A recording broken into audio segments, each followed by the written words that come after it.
అండి, నమస్తే. ఈరోజు చికెన్ బిర్యానీ ఎలా చేయాలో చూపిస్తానండి. ముందుగా చికెన్ని అరకేజీ తీసుకొని క్లీన్ చేసి పెట్టుకోవాలి. ఉప్పు, పసుపు, నిమ్మకాయ వేసి అరగంట సేపు మ్యాగ్నేట్ చేసి ఉంచాలండి. ముందుగా ఒక 300 గ్రామ్స్ బాస్మతి రైస్ని తీసుకొని శుభ్రంగా కడుక్కొని నానబెట్టుకోవాలండి. 2 మీడియం సైజ్ ఉల్లిపాయలు ఇలా పొడుగ్గా కట్ చేసుకుని పెట్టుకోవాలి.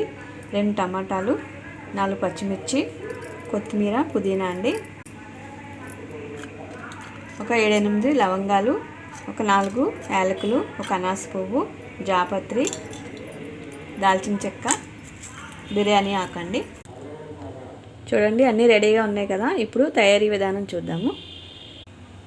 ముందుగా ఆయిల్ పోసుకుందామండి. అలాగే ఒక స్పూను నెయ్యి.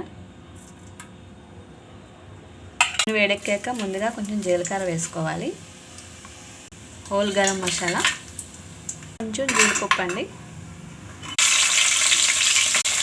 ఉల్లిపాయ, పచ్చిమిరపకాయ వేసుకోవాలండి. అలాగే 2 రెమ్మలు కరివేపాకు. ఉల్లిపాయలను చాలా బ్రౌన్గా వేపుకోవాలండి, ఆల్మోస్ట్ ఫ్రై అయిపోవాలి. ఇప్పుడు అల్లం వెల్లిపాయ పేస్ట్ అండి. అల్లం వెల్లిపాయ పేస్ట్ వేగిన తర్వాత మనం ముందుగా మ్యారినేట్ చేసి పెట్టుకున్న చికెన్ వేసుకుందాం.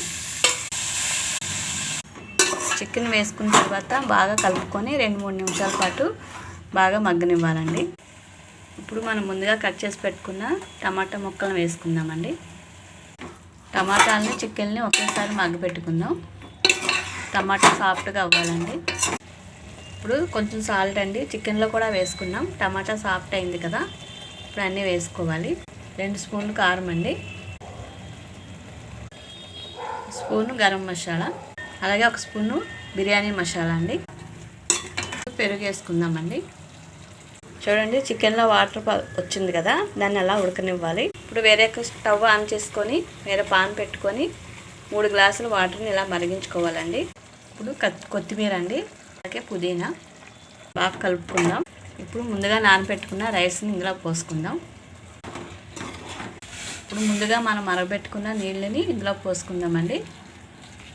ఇప్పుడు ఒకసారి బాగా కలుపుకొని ఉప్పు సరిపోయిందో లేదో ఒకసారి చెక్ చేసుకొని మళ్ళీ సాల్ట్ వేసుకోవాలి చాలకపోతే. ఇప్పుడు మూత పెట్టుకొని ఒక 20 నిమిషాల పాటు మీడియం ఫ్లేమ్లో